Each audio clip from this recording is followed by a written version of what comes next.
দাজ্জালের, আরেকটা হলো ইমাম মেহেদী আলাইহিস সালামের। কানা দাজ্জালের দিকে যত খুনিরা যাবে, চোরেরা যাবে, ডাকাতেরা যাবে, চরিত্রহীনরা যাবে, জালিমরা যাবে, পৃথিবীর অত্যাচারীরা যাবে, খুনিরা যাবে, সমাজ বিরোধীরা যাবে, এমন করে চরিত্রহীনেরা দাজ্জালের দিকে যাবে। এই দিকে এখনো পরিকল্পনা চলতেছে, অপর দিকে এটাও পরিকল্পনা, আরে আমাদেরকে শিক্ষা দিতে হবে। সেটা হলো এটা মানবতার পক্ষে, ন্যায়ের পক্ষে, গরিবের পক্ষে। যিনি দাঁড়াবে হযরত ইমাম মেহেদী আলাইহিস সালাম, তিনি ইমাম হাসান হোসেন হুজুরের আওলাদ হবে। তিনার নেতৃত্বে আল্লাহ পাক এই জমিনে আবার ইনসাফ, ইনসানিয়ত, ন্যায়, সত্য, শান্তি, সাম্য তাম পৃথিবীতে গরিবের মুখে হাসি ফুটবে, এতিমের মুখে হাসি ফুটবে, নারীর অধিকার মিলবে, তাম পৃথিবীতে আবার শান্তি প্রতিষ্ঠিত হবে। আর একটু যদি বলি, কারবালা শুরু করেছে আমার ইমাম হোসেন পাক, লড়াই হয়েছে জালিম শাসকের বিরুদ্ধে, কারবালা চলতেছে, এখনো আমরা কারবালাতেই আছি, লড়াই এখনো জারি আছে। আজ এজিদ বাহিনী আছে, হোসেন বাহিনীও আছে, আজও লড়াই জালিম শাসকের সঙ্গে চলতেছে। এই লড়াই চলতে থাকবে, চলতে থাকবে, চলতে থাকবে। যারা জালিম শাসকের সাথ দেবে এজিদ বাহিনী, যারা জালিম শাসকের বিরোধী করবে হোসেন বাহিনী। এই লড়াই চলতে চলতে এই লড়াইয়ের আখেরি ময়দানে ইমাম হোসেনের পক্ষে নেতৃত্বে লাগবে আমার হোসেনেরই আওলাদ ইমাম মেহেদী আলাইহিস সালাম। এই কারবালা শুরু করেছে ইমাম হোসেন, শেষ ময়দানে বিজয় হবে হোসেনেরই আওলাদের হাতে। শয়তানের দিকে খুনিরা রয়েছে, শয়তানের দিকে অত্যাচারীরা রয়েছে, শয়তানের দিকে রেপিসরা রয়েছে, শয়তানের দিকে এমন করে গরিবদেরকে যারা লোটে তারা রয়েছে। আর রহমানের দিকে যারা, তারা তো গরিবদেরকে বাঁচাবার জন্য, এতিমদের অধিকার দিবার জন্য, বিধবার মর্যাদা দিবার জন্য, ন্যায় শান্তি ইনসাফ প্রতিষ্ঠিত করার জন্য তারা যখনই শয়তান বাহিনীর বিরুদ্ধে কথা বলে, তখনই তারা রহমানের দলের লোকেদের উপরে জুলুম করে। এ যুবকেরা, তরুণেরা, ইতিহাস সাক্ষী দিয়েছে, যুগে যুগে যুগে রহমানের মানুষারি দিগকে আর জমিনের উপরে অত্যাচার স্বীকার করতে হয়েছে, জুলুমের শিকার হতে হয়েছে। যেমন ইতিহাস সাক্ষী দিয়ে যায়, এই যে কারবালার মাঠে বসে রয়েছে, আরে আমার ইমামে হোসেন পাক যে কারবালার মাঠে গিয়েছিল, ওই কারবালার মাঠেও দুটো দিক ছিল, একটা হলো রহমানের দিক, আর একটা হলো শয়তানের দিক। রহমানের দিকে ছিল আমার ইমামে হোসেন পাক, আর শয়তানের দিকে ছিল এজিদ ও তার বাহিনী। রহমানের দিকে ইমাম হোসেন পাক ছিল, হোসেন পাকের দিকে নারী, শিশু, পুরুষ মিলিয়ে মোট ৭২ জন ছিল, যিনারা লড়াই করতে আসেনি, যিনারা কুফা দাওতে যেতেছিল। কিন্তু শয়তান বাহিনী তিনাকে ঘিরে ফেলেছিল। শয়তান বাহিনীর দিকে ছিল ২৫,০০০। যুগে যুগে শয়তান বাহিনীর পাওয়ার বেশি হয় না, হয় না? ক্ষমতা শয়তান বাহিনীর দিকে ছিল এজিদের হাতে, রাজ পাওয়ার সেদিন এজিদের হাতে না হোসেন পাকের হাতে? এই কথা বলছেন না কেন? ভেতরটা আগুন হয়ে গেছে। আর হোসেন পাক মাত্র ৭২ জন। যাচ্ছে কোথায়? দাওয়াত দিয়েছে, দাওয়াতে কুফায়। পরিবারের স্ত্রী আছে, বাচ্চা আছে, বোন আছে, কন্যা আছে, ৬ মাসের বাচ্চা সাথে করে নিয়ে পুরো পরিবার সহ, তখন তার গাড়ি সিস্টেম ছিল না, একটা একটা কাফেলা বেরোতো, ওই কাফেলা যাচ্ছে কুফাতে দাওয়াতে। আর এজিদ তৎকালীন সময়ের শাসক ছিল, জোর করে শাসক। কি করে শাসক? জোর করে, যেমন এখন জোর করে অনেকে শাসক হচ্ছে না, এদিক ওদিক করে, ঘেটে ঘুটে, চুরি করে, আর করে হচ্ছে না, হয়নি? কোন দিক দিয়ে যদি নাও পারে, লাস্টে নাম কেটে বাদ দিয়েও চেষ্টা চলছে। অনেক দিনের চেষ্টা চলছে। তা এজিদ এরকম জোর করে বসে গেছিল, ক্ষমতার জোর দেখিয়ে বসে গেছে। তো ইমামে হোসাইন পাককে এজিদ মেসেজ পাঠিয়েছিল, হোসাইন তুমি আমার নেতৃত্ব মেনে নাও। কেন? তুমি যদি মেনে নাও পৃথিবীতে আর আমার বিরোধী করার কেউ থাকবে না। কেন? তুমি নবীন নামাসা, তুমি যাকে হাত মিলাবে দুনিয়া সবাই তাকে হক বলে মেনে নেবে, ঠিক তো নাকি?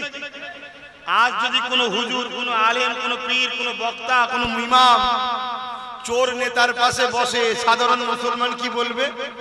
হুজুর যখন আছে তার মানে ওর চুরিটা জায়েজ ছিল, বুঝলি, ও ঠিক আছে, ঠিক তো নাকি? এই জন্য আজকালকার নেতারাও চেষ্টা করে একটু মৌলী সাহেব, হুজুর সাহেব, কি এটা মুসলিম ধর্মের, আবার অন্য ধর্মের যারা আছে তারাও চেষ্টা করে তাদের যারা ধর্মগুরু আছে যদি পাশে থাকে তাহলে ভাববে মনে সৎ লোক রে, যখন নেতা ধর্মগুরু যখন আছে ভালো লোক। সেদিন এজিদ চেয়েছিল হোসাইন পাককে কি করে বাগে আনা যায়। ইমাম হোসাইন পাক বলেছে, এজিদ তোমাকে আমার মানতে কোনো অসুবিধা ছিল না, তুমি যদি জালিম না হতে। কেন? আমি হোসাইন রাজত্ব দখল করব, রাজা হব, এ শখ আমার নাই। কেন? দোনো জাহানটাই হলো আমার নানা জানের, জোরে বলুন সুবহানাল্লাহ। আর আমি হোসাইনকে আল্লাহ জান্নাতের যুবকদের সরদার বানিয়েছে, জোরে বলুন সুবহানাল্লাহ। জান্নাতি হওয়া, জান্নাতের সার্টিফিকেট পাওয়া ভিন্ন বিষয়, আলাদা বিষয়। হোসাইন পাক জান্নাতের যুবকদের সরদারের সার্টিফিকেট পেয়েছে। তার মানে বিনা ইজাজতে হোসাইন পাক, হাসান পাকের বিনা ইজাজতে জান্নাতে কারো থাকা হবে না, সেই পাওয়ার পেয়েছে, জোরে বলুন সুবহানাল্লাহ। হায় বাবেরা, নওজওয়ানেরা মনে রাখেন, যুগে যুগে ইসলামের ক্ষতি করার জন্য জালিম অত্যাচারী শাসকরা চেয়েছে, কিন্তু মনে রাখবেন তারা কিছুই করতে পারে না। কিন্তু ইসলামের অনুসারীদের ক্ষতি হয়েছে, আর এই ক্ষতির পিছনে এক শ্রেণী লোকেদের সহযোগিতার জন্য ওই শ্রেণীটাকে বলা হয় মুনাফিক মুসলমান।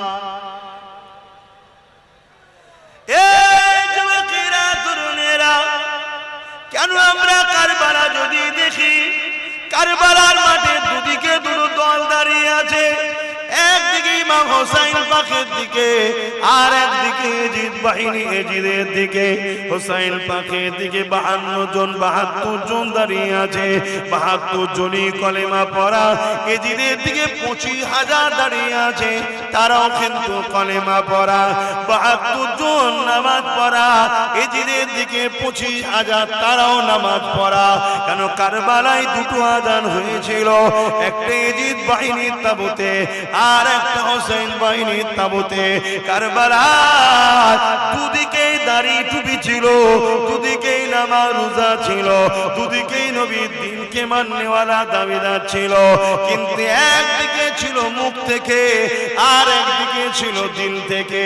ইমাম হোসাইন পাকের বাহিনী ছিল দিল থেকে আল্লাহ ও রাসূলকে মানা, আর এজিদ বাহিনী ছিল মুখ থেকে মানা। আজকের দিনও দুই ধরনের মুসলমান রয়েছে, একটা হলো হোসাইনি মুসলমান, আর একটা হলো এজিদি মুসলমান। হোসাইনি মুসলমান কারা?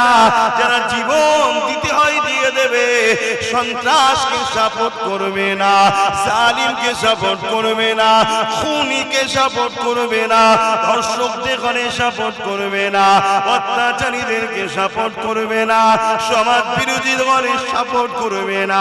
তাতে যদি জীবন চলে যায় চলে যাবে, সন্ত্রাসবাদ, জুলুমবাদকে, অত্যাচারীকে কখনো সাপোর্ট করবে না। এরাই হলো হোসাইনি।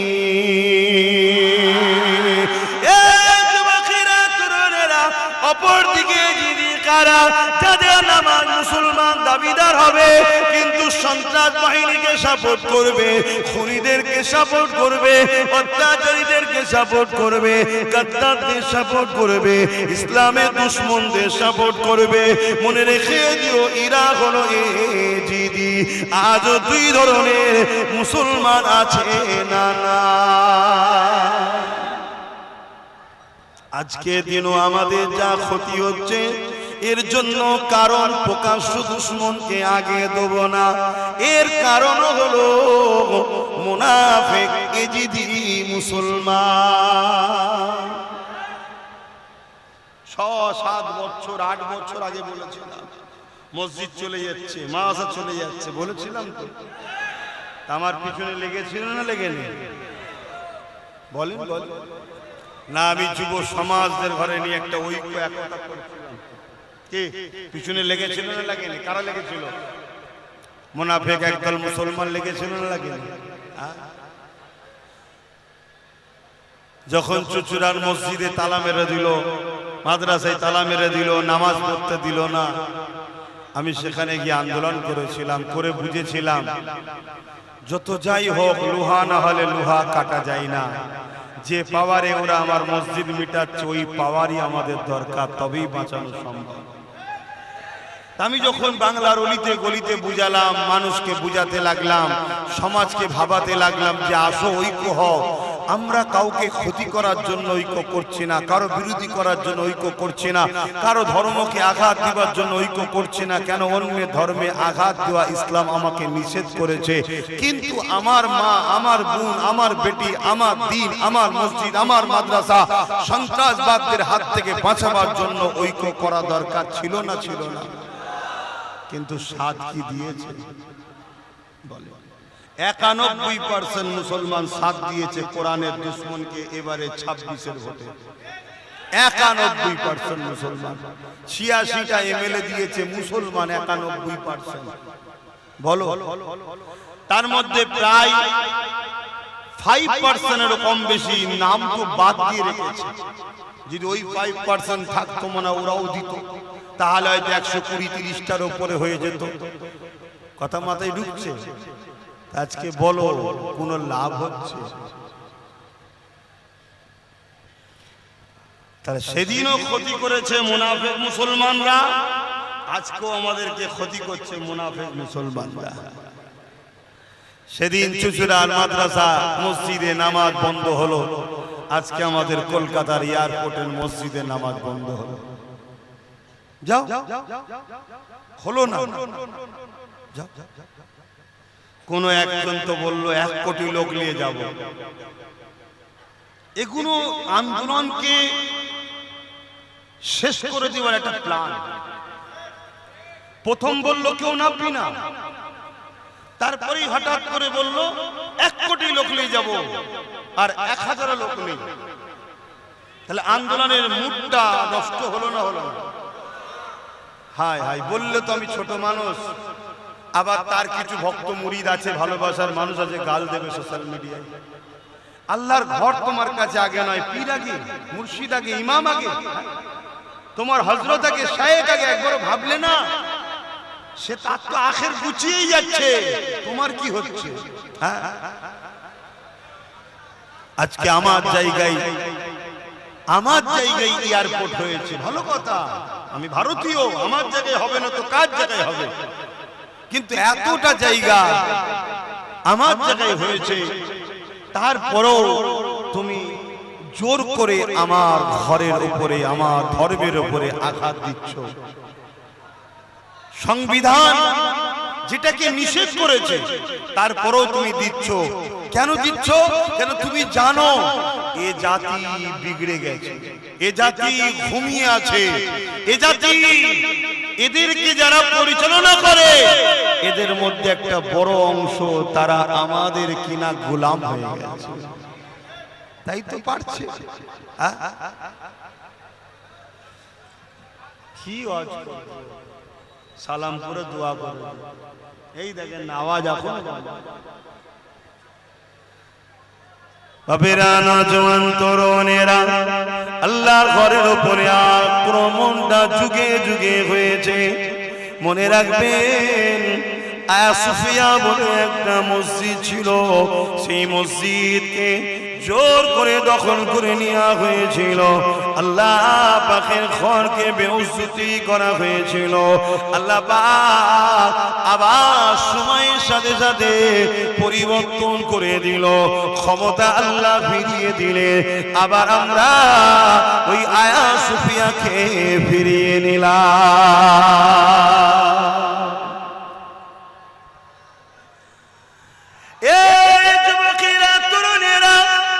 যদি তোমার দিল সত্যি কাঁদে আল্লাহ ঘরের জন্য, যদি তোমার দিল সত্যি কাঁদে খোদার নবীর ঘর মসজিদ মাদ্রাসার জন্য, তোমার দিল যদি সত্যি কাঁদে ইনসাফের জন্য, তোমার দিল যদি সত্যি কাঁদে মানবতার জন্য, তোমার দিল যদি সত্যি কাঁদে নাই সত্য সাম্য শান্তির জন্য, মনে রেখে দিও তবে তুমি ইমানদার মুসলমান, তাহলে তোমার জন্য জান্নাত রয়েছে।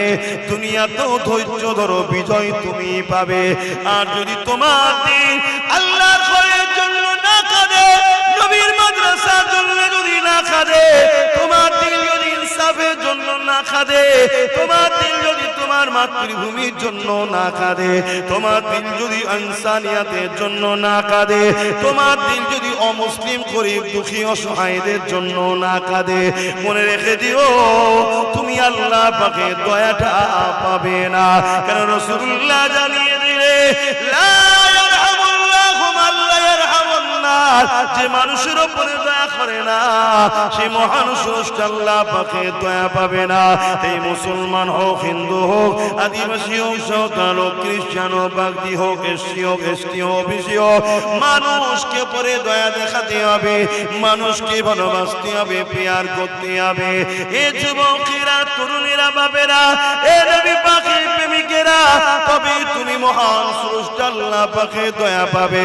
এই শিক্ষা আমার মাদ্রাসায় দেওয়া হয়, এই শিক্ষা আমার মসজিদে দেওয়া হয়, এই শিক্ষা আমার কোরআন দিয়েছে, এই শিক্ষা আমার রাসূলুল্লাহ দিয়েছে।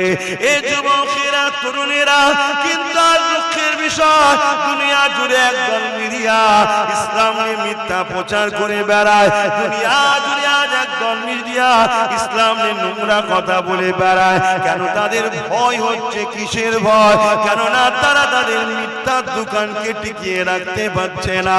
তাদের খদ্দের মিথ্যার দোকান ছেড়ে দিয়ে দলে দলে দলে দলে ইমানের নূরে কলেমা পড়ে আমিনা লালের প্রেমিক হয়ে যাচ্ছে।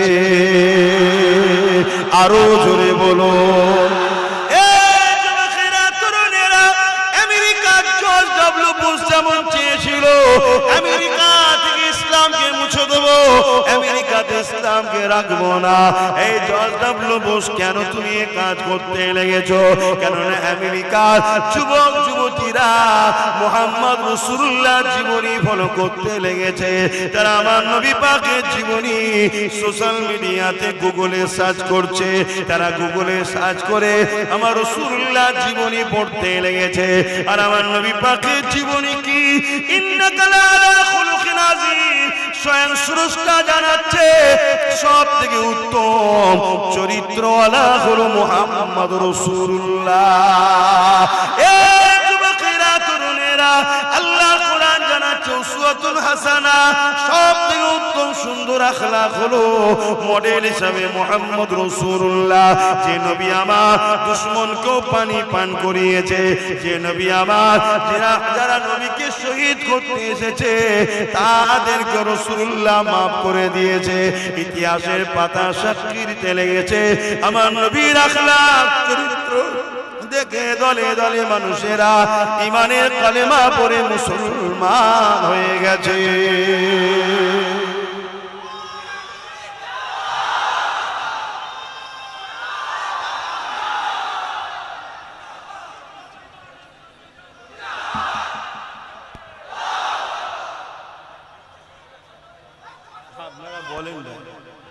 আপনারা বলেন।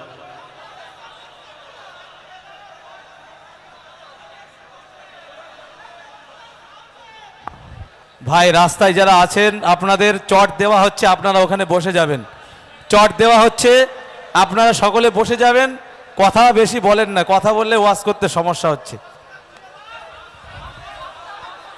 চট দিয়ে দেন ভাই, চট দিয়ে দেন। দরুদ শরীফ আল্লাহুম্মা সাল্লি আলা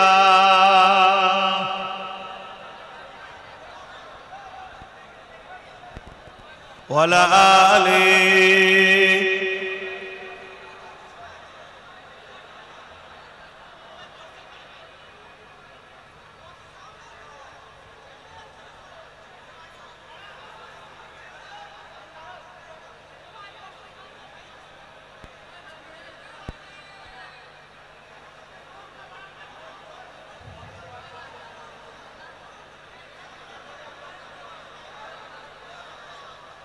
আল্লাহুম্মা সাল্লি আলা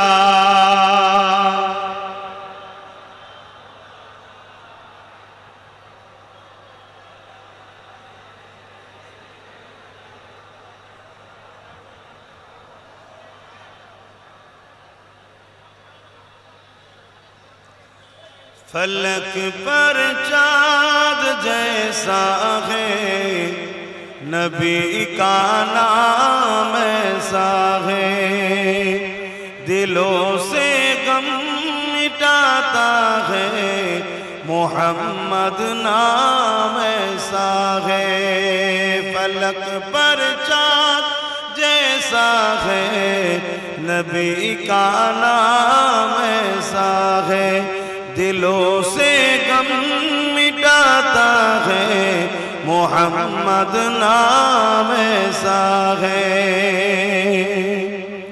ये दिल जब गम का मारा हो मोहम्मद याद आता है ये दिल जब गम का मारा हो मोहम्मद याद आता है जुदा जब कोई अपना हो मोहम्मद याद आता है फलक पर चाँद जैसा है नबी का नाम ऐसा है दिलों से गम मिटाता है मोहम्मद नाम ऐसा है अल्लाहुम्मा सल्ली अला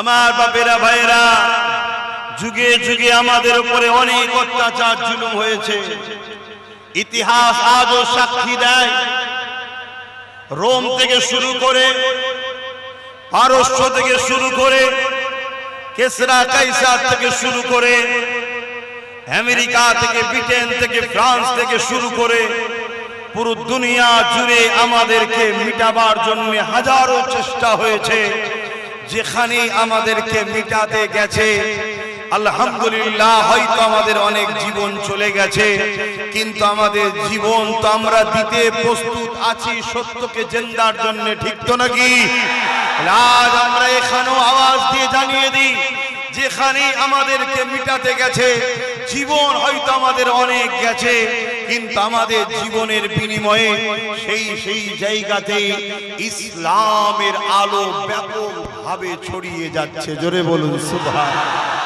আরো জোরে বলুন সুবহানাল্লাহ আর উদাহরণ ইউরোপ দুনিয়া পশ্চিমা দুনিয়া ইউরোপ কান্ট্রি ইউরোপ দুনিয়া চেয়েছিল আমেরিকা ফ্রান্স বিভিন্ন দেশ চেয়েছিল ইসলামকে মিটিয়ে দেবে জর্জ ডব্লিউ বুশও চেয়েছিল কিন্তু জর্জ ডব্লিউ বুশের কন্যাই ঈমানের কলেমা পড়ে হাফেজে কোরআন আল্লাহ বানিয়ে দিয়েছে জোরে বলুন সুবহানাল্লাহ আজ তাদেরই মিডিয়া তাদেরই কলম তাদেরই লেখা তারাই আজকে বলতে শুরু করেছে কি আগামী 40-45 মধ্যে আমেরিকা সহ ইউরোপ দুনিয়া সংখ্যা গুরু হবে ইসলাম জোরে বলুন সুবহানাল্লাহ অথচ সরকার তাদের প্রশাসন তাদের মিলিটারি তাদের সব ক্ষমতা তাদের হাতে সেখানে তো আর কেউ কাউকে জোর করে ধর্মান্তরিত তো করছে না,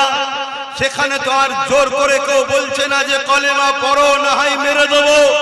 যেমন আজ আমরা দেখছি স্লোগান না দিলে আমাদেরকে মেরে দেওয়া হচ্ছে, সেখানে তো ভাই আমাদের তো কেউ ক্ষমতাই নাই, এখানেও আমাদের কেউ ক্ষমতায় নাই, সেখানেও কিন্তু তারাই ক্ষমতায়, তারাই আমাদের উপরে জুলুম করেছে, অত্যাচার করছে।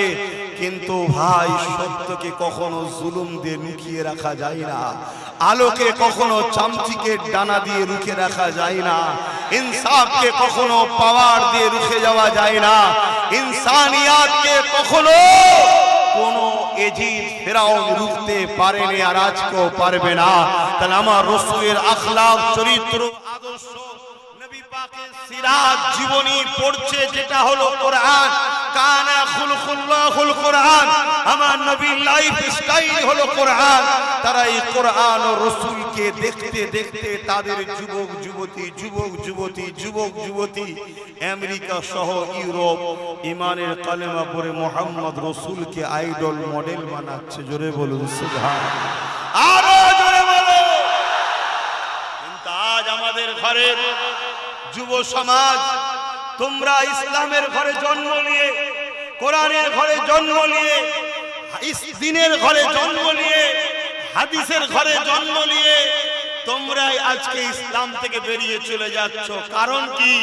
তোমাদের সোহবতটা খারাপ জায়গায়, তোমাদেরকে সেকুলারের নামে ডেকে, ভালোবাসার নামে ডেকে তোমাদেরকে গুন্ডা বানানো হয়েছে, মাফিয়া বানানো হয়েছে, তোমাদের দ্বারা অন্যের ঘরকে সাজানো হয়েছে, তোমাদের দ্বারা অন্যের জমিকে বারবার চাষ করানো হয়েছে, তোমাদের দ্বারা অন্যের পেটকে বারবার ভরানো হয়েছে, তোমাদের দ্বারা সবার আখের গুছিয়ে নেওয়া হয়েছে, আর সমাজের কাছে তোমাদেরকে বারবার হাইলাইট করা হয়েছে।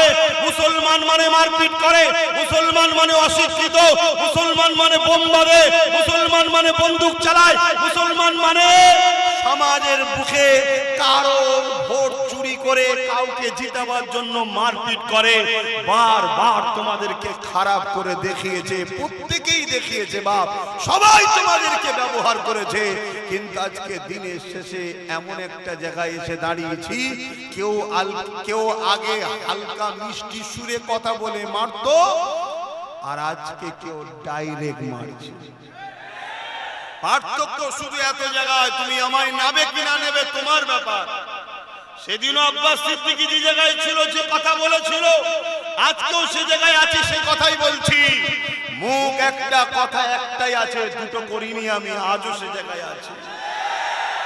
তাই তোমাদেরকে আজও বলছি, সময় এখনো আছে, পরিবর্তন হও, ঐক্যবদ্ধ হও, একতা হও, নিজের মায়ের জন্য হও, নিজের বেটির জন্য হও, নিজের বোনের জন্য হও, নিজের স্ত্রীর জন্য হও, নিজের ঐতিহ্যকে বাঁচাবার জন্য হও।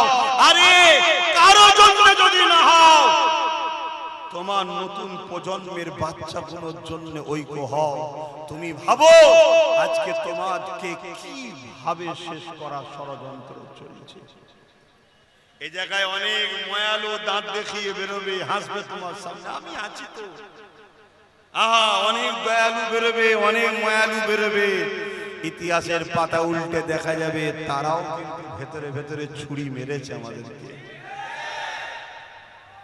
একটা তারা আমাদেরকে জজ তৈরি করে দেয়নি। কি গো, খারাপ লাগছে? অজে অসুবিধা হচ্ছে? শুধু বাবারাই করবো নাকি?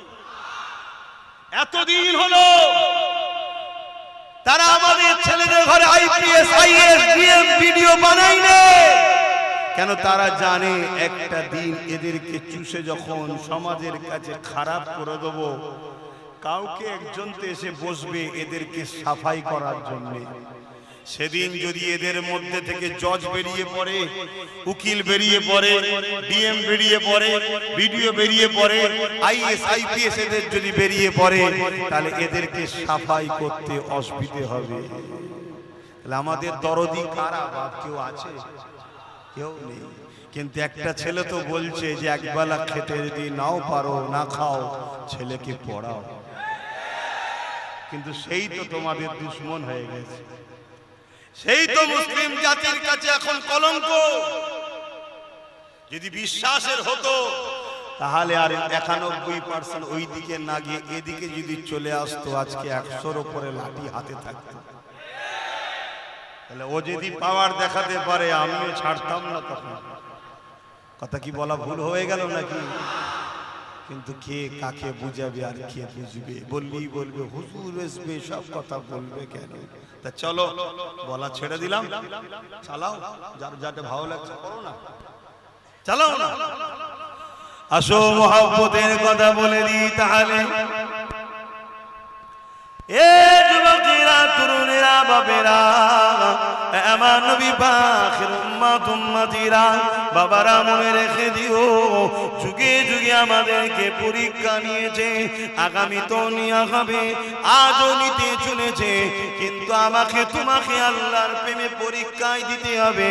যত কঠিন সমস্যায় পড়ো না কেন, যত ভয়ানক জালিমের সামনে থাকো না কেন, তোমাকে প্রমাণ করে দিতে হবে আমি তাওহীদের পক্ষে, আমি রিসালাতের পক্ষে, আমি ইনসাফের পক্ষে, আমি মানবতার পক্ষে, আমি ইনসানিয়াতের পক্ষে, আমি গরিবের পক্ষে, আমি বিধবার পক্ষে, আমি আমার মাতৃভূমির পক্ষে। এটা তোমাকে প্রমাণ করে দিতে হবে। আমরা তো ধারণা করে নিয়েছি ধর্ম শুধু আমাকে নামাজ দিয়েছে, দাড়ি দিয়েছে, টুপি দিয়েছে, এই ধারণা তো আমাদের মাথায় ঢুকিয়ে দেওয়া হয়েছে।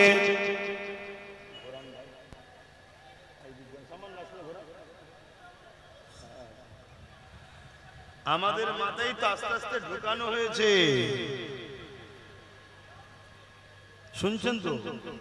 কি নামাজ, রোজা, দাড়ি, টুপি, মসজিদ বানাও, মাদ্রাসা বানাও, আর মৌলী সাহেব তৈরি করো, ঢুকানো হয়েছে না? হ্যাঁ, আমি তো বললে খারাপ হয়ে যাবে। একই বয়স, একটা লোকের বয়স 100 বছর, আর একটা লোকের বয়স 100 বছর। একটা লোক 100 বছরে হাজার হাজার স্কুল করেছে, তারা তাদের ধর্মস্থানও করেছে, কিন্তু পাশাপাশি হাজার হাজার উকিল, হাজার হাজার পুলিশ, হাজার হাজার ডিএম, হাজার হাজার বিডিও, হাজার হাজার জজ, এমনকি পুরো দেশের মাথা থেকে নিচে পর্যন্ত সব জায়গায় তাদের লোক ঢুকিয়ে দিয়েছে। বয়স তার কত? 100 বছর। অপর আরেক দিকে 100 বছর বয়স, তারা কি করেছে? শুধু মাদ্রাসার যাকাত তুলেছে আর মাদ্রাসা চালিয়েছে। বললেই খারাপ হয়ে যাবে, কিন্তু সহ্য করতে হবে। কেন? বিপদে আজ শুধু তুমি নাই, বিপদে আজ আমিও আছি। কথা বুঝছেন তো নাকি? একবারও ভাবলো না মাদ্রাসার প্রয়োজন আছে? কেন? মাদ্রাসা ইনসাফ শিখায়, ইনসানিয়াত শিখায়, মাদ্রাসা দেশের প্রেম শিখায়, মাদ্রাসা মায়ের পায়ের তলায় জান্নাত শিখায়, মাদ্রাসা নারীদেরকে অধিকার দেওয়া শিখায়, বড়দের সম্মান, ছোটদের স্নেহ দেওয়া শিখায়। কোন কলেজ, ভার্সিটি, ইউনিভার্সিটিতে শিখায় না লা ইয়ারহামুল্লাহু মান লা ইয়ারহামুন নাস। মানুষকে ভালোবাসলে সৃষ্টিকর্তা তোমায় ভালোবাসবে, যদি না ভালোবাসো দয়া পাবে না। এটা কোন স্কুল কলেজে হয় না, মাদ্রাসায় হয়। মাদ্রাসার দরকার আছে, কিন্তু মাদ্রাসায় পড়াবে আমার 5টা ছেলে, 5টাই মাদ্রাসায় পড়বে? হ্যাঁ, একটা মৌলভী সাহেব হোক না, আর একটা ডাক্তার হোক, আর একটা উকিল হোক, একটা জজ হোক, একটা আইএস আইপিএস হোক, বা ডিএম হোক, বা বিডিও হোক, আর ওই মৌলভী সাহেব এই 4 জনকে বসে দিন শিখাবে, আর এই 4 জন মোটা অঙ্কের ইনকাম করে তার ভাইকে দেবে হুজুর হিসাবে নজরানা। এটা হতো না? কথা বলবেন তো ভাই? কিন্তু সেটা আমরা করেছি। যাক বাপেরা, নওজওয়ানেরা, আমার আলোচনা আপনাদের পছন্দ নাও হতে পারে, কেননা দীর্ঘ 8 বছর ধরে চিৎকার চেঁচামেচি করছি। ভাইয়েরা, ঐক্য হও, একতা হও। কারো ক্ষতি করার জন্য নয়, তোমাকে মারার জন্য কেউ যদি এক হতে পারে, তুমি বাঁচার জন্য কেন এক হবে না?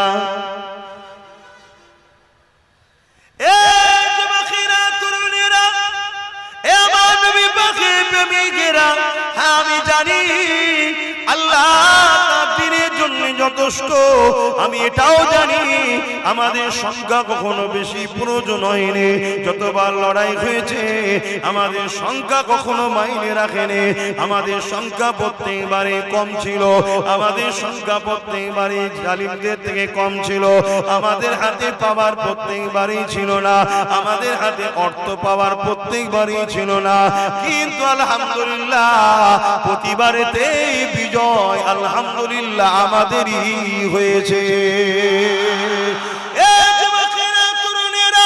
আগামী দিন পুরো বিশ্ব জুড়ে একটা বিষয় লড়াই হবে। সেই লড়াই শুরু হয়েছে সবে, টুক টুক টুক টুক টুক টুক টুক টুক করে হতে লেগেছে।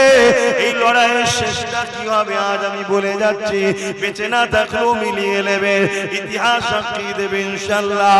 এই লড়াইয়ের শেষ যেদিন হবে সেদিনও আমাদের সংখ্যা কিন্তু কম থাকবে। সেদিনও আমাদের হাতে পাওয়ার থাকবে না। সেদিনও আমাদের হাতে কোন রকম অর্থ পাওয়ার, ম্যান পাওয়ার, মানি পাওয়ার, মাসুল পাওয়ার কিছুই থাকবে না। শুধু একটা পাওয়ারের জোরে সেদিন আমরা আবার বিজয় লাভ করব। ওই পাওয়ারটার নাম হলো ইমানের পাওয়ার। ওই পাওয়ারের যিনি নেতৃত্ব দেবেন হযরত ইমাম মেহেদী আলাইহিস সালাম। এই যুবকেরা, তরুণেরা, আজ দুনিয়া জুড়ে দুটো দল তৈরি হচ্ছে। একটা হলো কানা দাজ্জালের, আর একটা হলো ইমাম মেহেদী আলাইহিস সালামের। কানা দাজ্জালের দিকে যত খুনিরা যাবে, চোরেরা যাবে, ডাকাতেরা যাবে, চরিত্রহীনরা যাবে, জালিমরা যাবে, পৃথিবীর অত্যাচারীরা যাবে, খুনিরা যাবে, সমাজ বিরোধীরা যাবে, এমন করে চরিত্রহীনেরা দাজ্জালের দিকে যাবে। এই দিকে এখনো পরিকল্পনা চলতেছে, অপর দিকে এটাও পরিকল্পনা। আরে আমাদেরকে শিক্ষা দিতে হবে। সেটা হলো এটা মানবতার পক্ষে, ন্যায়ের পক্ষে, গরিবের পক্ষে। যিনি দাঁড়াবে হযরত ইমাম মেহেদী আলাইহিস সালাম, তিনি ইমামে হাসান হোসেন হুজুরের আওলাদ হবে। তিনার নেতৃত্বে আল্লাহ পাক এই জমিনে আবার ইনসাফ, ইনসানিয়ত, ন্যায়, সত্য, শান্তি, সাম্য তাম পৃথিবীতে গরিবের মুখে হাসি ফুটবে, এতিমের মুখে হাসি ফুটবে, নারীর অধিকার মিলবে, তাম পৃথিবীতে আবার শান্তি প্রতিষ্ঠিত হবে। আর একটু যদি বলি, কারবালা শুরু করেছে আমার ইমাম হোসেন পাক। লড়াই হয়েছে জালিম শাসকের বিরুদ্ধে। কারবালা চলতেছে, এখনো আমরা কারবালাতেই আছি। লড়াই এখনো জারি আছে। আজ ইয়াজিদ বাহিনী আছে, হোসেন বাহিনীও আছে। আজও লড়াই জালিম শাসকের সঙ্গে চলতেছে। এই লড়াই চলতে থাকবে, চলতে থাকবে, চলতে থাকবে। যারা জালিম শাসকের সাথ দেবে ইয়াজিদ বাহিনী, যারা জালিম শাসকের বিরোধী করবে হোসেন বাহিনী। এই লড়াই চলতে চলতে এই লড়াইয়ের আখেরি ময়দানে ইমাম হোসেনের পক্ষে নেতৃত্বে লাগবে আমার হোসেনেরই আওলাদ ইমাম মেহেদী আলাইহিস সালাম। এই কারবালা শুরু করেছে ইমাম হোসেন, শেষ ময়দানে বিজয় হবে হোসেনেরই আওলাদের হাতে। আরো জোরে বলো, ইয়া হোসেন, ইয়া হোসেন, ইয়া হাসান, নারে তাকবীর। আল্লাহ।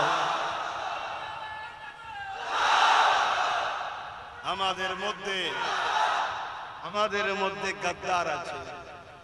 গাদ্দাররা আমাদেরকে আস্তে আস্তে শুধু বারবার বুঝিয়ে বুঝিয়ে বুঝিয়ে বুঝিয়ে, শুনছেন তো, এজিদের দিকে নিয়ে যাবে। কাদের দিকে? এজিদের মধ্যে আবার দুটো কোয়ালিটি এখন তৈরি হয়েছে, একটা হলো সফট, একটা হলো হার্ড। শুনছেন তো? এটা সফট এজিদ, মানে মিষ্টি কথা, নরম কথা বলবে, ভেতরে ভেতরে গোড়া কাটবে। আর একটা হলো হার্ড, ডাইরেক্ট, এখানে হবে না, চলে যাও অন্য জায়গায়। দেখলেন না বললো? হ্যাঁ, এটা হচ্ছে হার্ড। আব্বা জানরা বুঝছেন? আর সবটা জানেন না? 1100-1200 কোটি টাকা খরচ করবে, আমাদের টাকাও সাথে আছে, আর আমার জায়গায় আমি মসজিদ করব, করতে দেবেন। আর হলো সফট। দেখলেন না কিছুদিন আগে হয়েছিল তো নাকি? তাহলে এ থাকা মসজিদ তুলে দিচ্ছে, ও নতুন করে আর হতে দিচ্ছে না। পার্থক্যটা কি আছে ভাই বলুন? আজকে যে বলছে এই করব, হ্যান করব, ত্যান করব, কেন? তুমি তো 15 বছর অনেক কিছু পাওয়ার পেয়েছিলে, কি করেছো বাবা? তা তুমি তো জানো এটা নিয়ে অনেক লড়ালড়ি হচ্ছে। তা আমার যখন আল্লাহ দিন দিয়েছে, আমি এটা নিয়ে কিছু একটা ব্যবস্থা করে যাই। কি বললি খারাপ না? অতীব যতক্ষণ না তোমরা, এই আমার নবীর উম্মতেরা শোনো, দাদা পীরের মুরিদরা শোনো, বা অন্য কোন সিলসিলার মানুষ যদি থাকো, যদি ইমানদার হও, শোনো একজন ইমানদার ভাইয়ের কথা, ততক্ষণ পর্যন্ত তোমরা কামিয়াব হতে পারবে না যতক্ষণ পর্যন্ত না তোমার ঘরের গাদ্দারকে চিনতে পারবে। এদের কোনো হাইসিয়ত নেই, এদের কোনো ক্ষমতা নেই, এদের কোনো তাকত নেই তোমাকে সামনাসামনি লড়াই করে ক্ষতি করতে পারে। ইতিহাস বলছি, দুনিয়া শুরু থেকে এই পর্যন্ত আলহামদুলিল্লাহ, অনেকে বলবে দুনিয়া শুরুর ইতিহাস কি জানে? আরে শুরুর ইতিহাস তো দূরের কথা, আমার থেকে আমার বাপ আদম পর্যন্ত প্রত্যেকের বাপের নাম বল দিতে পারবো আলহামদুলিল্লাহ। আমরা সেই ঘরের ছেলে, আমার বাপের নাম, তার বাপের নাম, তার বাপের নাম, তার বাপের নাম, তার বাপের নাম, তার বাপের নাম, তার বাপের নাম, এভাবে বাপ আদম আলাইহিস সালাম পর্যন্ত আমাদের প্রত্যেকের বাপের নাম বলতে পারবো। সে নসব নাম আমাদের আছে। কথা বুঝে আসছে? এটা অহংকার নয়, আল্লাহ শুকর, সেই ঘরের ছেলে বলছি। পৃথিবীর ইতিহাসে কোনোদিন আমাদের বুকে কেউ মারতে পারে, যারাই মেরেছে আমাদের পিঠে মেরেছে। পিঠে কখনো প্রকাশ্য দুশ্মন মারতে পারে না, পাশে থাকা আপন জনরাই মারে। আমাদের যুগে যুগে ক্ষতি আমাদের ভেতরের গাদ্দাররা করেছে। আজকে এই ভেতরের গাদ্দারকে যদি চিনতে পারো, তাহলে সব সমস্যার সমাধান হয়ে যাবে। এক জায়গায় 60 টাকা আছে, আর এক জায়গায় 40 টাকা আছে। খুব ভালো করে শুনবে, ক্ষমতা আছে। এক জায়গায় 60 টাকা আছে, আর এক জায়গায় 40 টাকা আছে। 40 টাকাটাকে 4 জন 5 জন মিলে ভাগ করছে। কথা শুনছে? আর 60 টাকার দিকে কারো গুরুত্ব নেই। 40 টাকা যদি তুমি ভাগ না দিয়ে নিজের হাতে রেখে দাও, মানুষের তো একটা টাকার লোভ আছে, আছে না? নাই। তখন চাপে পড়ে এরা সব 60 টাকা ভাগেতে যাবে। আর 60 টাকা যখনই ভাগে যাবে, তখন 60 টাকার ভাগ কিন্তু দুর্বল হবে, 40 টাকার ভাগ তখন কিন্তু শক্তিশালী হবে। কিছু মাথায় ঢুকছে? হ্যাঁ, ঢোকে না? মেন কথাটা কি? আমার কওমই তো এক্ষুনি বলবে যে উনি সব কথা বলছে কেন, উনি তো এসেছে নামাজের কথা বলবে। ও মূর্খ, জানে না যে ইসলামে শুধু নামাজই আছে, আর কিছু নেই নাকি? ইসলামে ধর্মনীতি আছে, সমাজনীতি আছে, পরিবার নীতি আছে, রাষ্ট্রনীতি আছে, রাজনীতি আছে, সম্প্রীতি নীতি আছে, মানববন্ধ নীতি আছে। এ যুবকেরা, তরুণেরা, ইসলামে বিজনেস নীতিও রয়েছে। তাহলে একজন আলেম হিসাবে নামাজের কথাও বলতে হবে, রোজার কথাও বলতে হবে, ধর্মের নীতির কথাও বলতে হবে, সমাজ নীতির কথাও বলতে হবে, পরিবার নীতির কথাও বলতে হবে, প্রতিবেশী নীতির কথাও বলতে হবে, রাষ্ট্রনীতির কথাও বলতে হবে, রাজনীতির কথাও বলতে হবে, বিজনেস নীতির কথাও বলতে হবে। কেননা আলেমরাই হলো আল উলামা ওয়ারাসাতুল আম্বিয়া। আলেমরা যদি মনে করে আমি শুধু ধর্মনীতির কথা বলবো, তাহলে নবীর ওয়ারিস হিসাবে, তাহলে অন্যজন, তাহলে বাকিগুলো কে বলবে? কেননা নবী তো কোনো কাউকে আমার ওয়ারিস বলে যায়নি। নবী বলেছে আল উলামা ওয়ারাসাতুল আম্বিয়া, আলেমি হাক্কানীরা হলো আমি রাসূলুল্লাহ আমার ওয়ারিস। তাহলে নবী যে গুণ করেছে ওই গুণ আমাদের কত করতে হবে। আল্লাহ পাক কোরআনের মধ্যে জানিয়ে দিচ্ছে, মা তাকুমুর রাসূল ফাখুযুহু ওয়া মা নাহাকুম আনহু ফান্তাহু। আমার নবী যা আদেশ করছে নিয়ে নাও, আমার নবী যা নিষেধ করছে ছেড়ে দাও, আমার নবী যা দিচ্ছে নিয়ে নাও, আমার নবী যা ছাড়তে বলছে ছেড়ে দাও। তাহলে নবী ধর্ম নীতি নিয়েছে, ওটাও নিতে হবে। নবী সমাজ নীতি নীতি দিয়েছে ওটাও নিতে হবে, নবী রাজনীতি দিয়েছে ওটাও নিতে হবে, নবী রাষ্ট্রনীতি দিয়েছে ওটাও নিতে হবে, নবী বিজনেস নীতি দিয়েছে ওটাও নিতে হবে, নবী সংসার জীবন নীতি দিয়েছে ওটাও নিতে হবে। এ যুবকেরা, তরুণেরা, তাহলে আমার নবীর কথা বলবে কে? নবী বলছে আমার কথা তো বলবে আল উলামা ওয়ারাসাতুল আম্বিয়া, আলিম হাক্কানীরা, নবীর ওয়ারিস যারা তারা বলবে। তাহলে আজকে উলামারা যদি বলে বাবারা নামাজ পড়ো, রোজা রাখো, হজ করো, দাঁড়িয়ে রাখো, মসজিদ মাদ্রাসা বানাও, ভালো কথা বলেছেন, ধর্মনীতি হয়ে গেছে, কিন্তু সমাজনীতির কথা বলবো না, অর্থনীতির কথা বলবো না, রাজনীতির কথা বলবো না, রাষ্ট্রনীতির কথা বলবো না। এই উলামা, তাহলে বলুন আমার নবী পাকের দিনের সামান্য কিঞ্চিৎ শিখালে বাকিটা তো আর এই সমাজকে আপনি দিলেন না। এই সমাজ যখন তোমার কাছ থেকে পেল না, এই সমাজকে তখন দুনিয়ার ব্যাপারীরা তারা মিথ্যার দিকে নিয়ে যাবে, গানের নামে রাজনীতির আসর তৈরি করবে, দলীয় কাজের নামে বিজয়া দিবস উপলক্ষণ করাবে, যেটা আমার দলের কাজ, চলো। অথচ রাসূলুল্লাহ জানালে যেখানে গায়রুল্লাহর কোনো কাজ হয় ওই জায়গায় তোমরা যেও না, ওখানে আল্লাহ পাকের লানত হয়। তাই কেউ যদি গায়রুল্লাহর উপাসনা করে সেটা তার পছন্দ, তার রুচি, তার কাছে সে মহান স্রষ্টার কাছে জবাব দেবে। কিন্তু আমি যখন এক খোদার বিশ্বাসী, তাহলে আমার খোদাকে যেখানে অমান্য করে গায়রুল্লাহকে নিয়ে আসা হয়, আমি উম্মতে মুহাম্মাদী হিসাবে দলীয় কাজ বলে সেই জায়গায় তো আমি কখনো শরীক হতে পারি না। কিন্তু আজকে রাজনীতির নামে তোমাকে আমাকে গায়রুল্লাহর অনুষ্ঠানে নিয়ে যাওয়া হয়েছে। উলামারা আমরা রুকিনি, আমরা তোমাদেরকে বলিনি, আজকে তোমাকে আমাকে এমন এমন স্লোগান দিয়েছে দলীয় কাজের নামে, যে স্লোগানে তোমার আমার কুফরি হয়েছে, ঈমানটা চলে যাচ্ছে। তোমাকে আমাকে তাই বুঝাতে হবে, আসো দুনিয়াদারি করতে হবে, ধর্মনীতি করতে হবে, সংসার করতে হবে, রাষ্ট্র চালাতে হবে, সব করতে হবে, কিন্তু মনে রেখে দিও মডেল হবে শুধুমাত্র একজন, উসওয়াতুন হাসানা, মুহাম্মদ রাসূলুল্লাহ। এই যুবকেরা, তরুণেরা, কেন আমরা পারবো না? আজকে ওমর ফারুক হুজুর যদি আর্ধেক পৃথিবীর রাজত্ব চালাতে পারে, আবার মদিনার মসজিদে নববী শরীফে ইমামতিও করতে পারে, তাহলে আমাদের ইমামদের কাছে প্রশ্ন, হ্যাঁ আমার ইমাম ভাইরা, আমাকে খারাপ নিও না ভাই, ভালোবাসি, বুঝাতে চাইছি, অনেক গাল খেতে হয়েছে মানুষের জন্য কথা বলতে গিয়ে।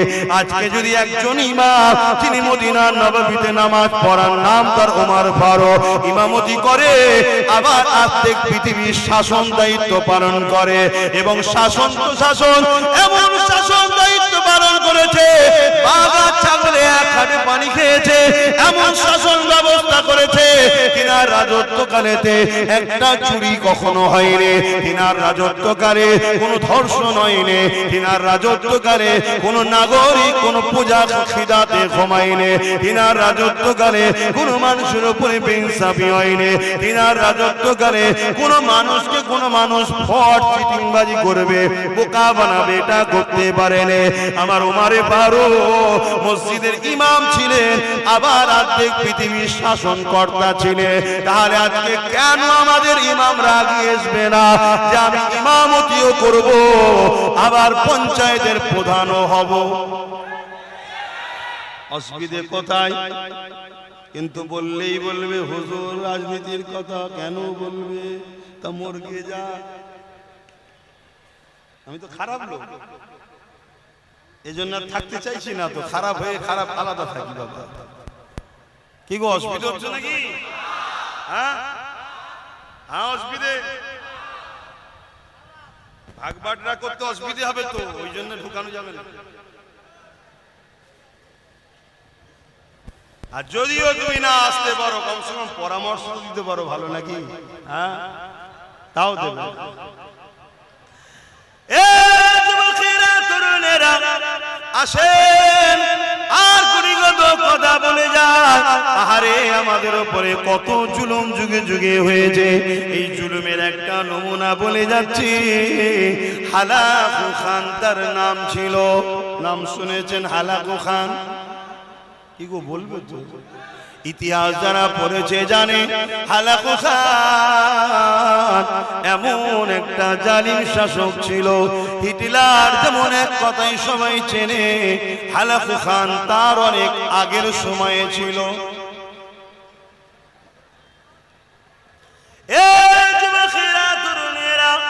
মিশরের উপরে হামলা করলো, মিশরের মুসলমানদেরকে এত মারা মেরেছে, এত মারা মেরেছে, মানুষের রক্তেতে নদীর পানি লাল হয়ে গেছে। মুসলমানকে এত মেরেছে, মুসলমানের মাথার কল্লাগুলোকে কেটেছে, কেটেলে ইটের যেমন আমরা ঘর তৈরি করি সাজাই, মুসলমানের মাথাগুলোকে সাজিয়ে সাজিয়ে সাজিয়ে সাজিয়ে বড় বড় রাত প্রাসাদ তৈরি করেছে। কিন্তু শুনে রেখে দেন, দিনের শেষে রেজাল্টটা কি হলো? রেজাল্টের ফাইসাল্লা হলো হালাকু খান মিটে গেছে। আজও 200 কোটি মুসলমান বেঁচে আছে।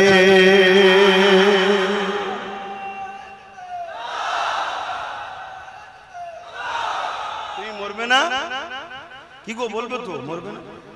ভয় লাগছে মরতে? মরবে না? মরার শখ নেই? হ্যাঁ, মরতে হবে, মরতে হবে। ভালো কাজ করে মরো, ন্যায়ের পক্ষে থেকে মরো, সত্যের পক্ষে থেকে মরো, ইনসাফ করে মরো, জুলুম করো না, বেইনসাফি করো না, মরতে হবে।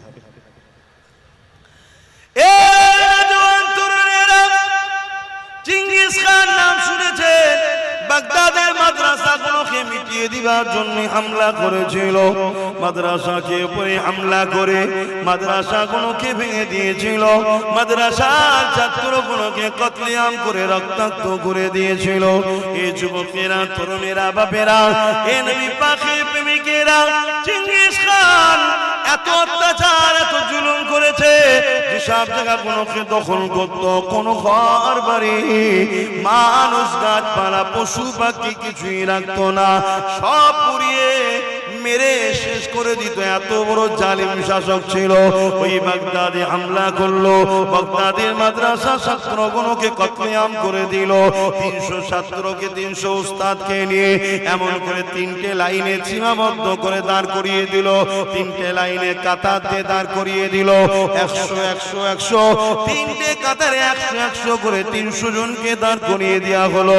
এই 300 জনকে দাঁড় করিয়ে দিয়ে চিঙ্গিস খান আগিয়ে এসে বলছে, এ মুসলমান, এ উলামায়ে হক, দিনেরা, তোমরা কেন ভয় খাচ্ছ না? কি খাচ্ছ না?